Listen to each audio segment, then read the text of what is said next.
నమస్కారం అండి. ఇవాళ నాటుకోడి గోంగూర చికెన్ ఎలా చేయాలో మీకు చూపిస్తానండి. ముందుగా చికెన్ ఉప్పుతో కడిగేసుకొని మనం అల్లం వెల్లిపాయ పేస్ట్ అనేది మిక్సీ పట్టేసుకోవాలి. ఈ చికెన్లో వచ్చి మనం పసుపు, ఉప్పు, కొంచెం పెరుగు వేసేసి విజిల్ పెట్టేసుకోవాలి. ఒక 3-4 విజిల్ పెట్టేసుకోవాలి. తర్వాత ఈ టమాటా ప్యూరీ అనేది మనం సపరేట్గా వేసి పెట్టుకోవాలి. దాంట్లోనే మనం పెద్దగా తరిగిన ఉల్లిపాయలు, పచ్చిమిరపకాయలు వేసుకోవాలి. మిక్సీలోనే గసగసాలు కొన్ని, ఈ ధనియాలు, మిరియాలు అనేవి మనం వేయించి పెట్టేసుకోవాలి. ఎందుకంటే అది కూడా అవసరం అవుతుంది మనకి.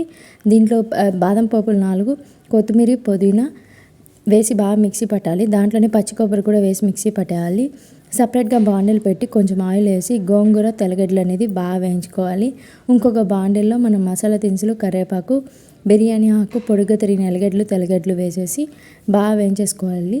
ఈ గోంగూరలో రాళ్ళు కొంచెం వేయాలి. అల్లం వెల్లిపాయ పేస్ట్ అనేది వేసేసుకున్న తర్వాత మనం బాగా కలిపేసుకోవాలి. తర్వాత మనం టమాటా ప్యూరీ ఆల్రెడీ పెట్టుకున్నాం కదా, దాన్ని కూడా వేసి బాగా కలిపేసేయాలి. ఈ ధనియాలు, మిరియాలు అనేటివి మనం దంచేసుకుని వేసుకుంటే లాస్ట్లో సరిపోతుంది. దీంట్లోనే మనము ఈ చికెన్ అనేది ఉడికిపోయింది చూడండి. ఈ చికెన్లో ఉడికిపోయిన దాంట్లోనే మనం కొంచెం కరివేపాకు, మిరప్పొడి విజిల్ పోయిన తర్వాత వేసేసుకోవాలి. ధనియాల పొడి కూడా వేసేసుకోవాలి. ఇది చాలా లేట్ ప్రాసెస్ కానీ టేస్ట్ బాగుంటుందండి.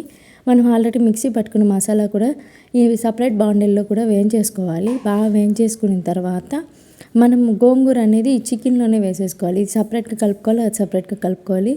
ఇవన్నీ బాగా కలిపేసుకున్న తర్వాత మనము పోపు పెడుతున్నాం కదా, ఆ బాండిల్లో ఈ రెండు మిక్స్ చేసేసుకొని బాగా ఉడకనివ్వాలి. ఆల్రెడీ చికెన్ ఉడికిపోతుంది, నాటుకోడి కాబట్టి ఇంకోసేపు ఉడకనిస్తే బాగుంటుంది. మనకి ఉప్పు, కారం సరిపోయిందో చూసుకొని ఈ బాండిల్లో మొత్తం వేసేసుకొని బాగా కలిపేసుకుంటే సరిపోతుంది.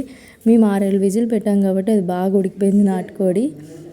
ఈ వింటర్కి ఇది చాలా మంచిది, హెల్దీ, జలుబులు అవి రాకుండా ఉంటుంది. తర్వాత ఎన్ని వాటర్ కావాలో అన్ని క్వాంటిటీ వాటర్ పోసేసుకుంటే మన నాటుకోడి పులుసు చాలా చాలా బాగుంటుందండి. దీంట్లోనే మనం లాస్ట్లో ఈ జీలకర్ర కొంచెం వేసేసుకొని, మిరియాలు, తెల్ల పొడి కూడా వేసుకొని లాస్ట్లో గరం మసాలా కొంచెం వేసుకోవాలి. బాగా కలిపేసుకున్న తర్వాత ఇదంతా బాగా ఉడికిన తర్వాత మనం కొంచెం కొత్తిమీర, పుదీనా అనేది కట్ చేసి వేసేసుకొని ఆపేసుకోవాలి. మన నాటుకోడి పులుసు రెడీ అయిపోతుంది. చాలా లేట్ ప్రాసెస్ కానీ టేస్ట్ అయితే చాలా బాగుంటుంది. ట్రై చేసేయండి. సబ్స్క్రైబ్ చేసుకొని షేర్ చేసి కామెంట్ చేయండి ప్లీజ్. థ్యాంక్ యూ అండి. వేడి వేడి సంగట్లోకి మన నాటుకోడి పులుసు వేసుకొని తింటే ఎలా ఉంటుందో చెప్పండి, మీరే ఊహించుకోండి. చాలా చాలా బాగుందండి ఇది టేస్ట్.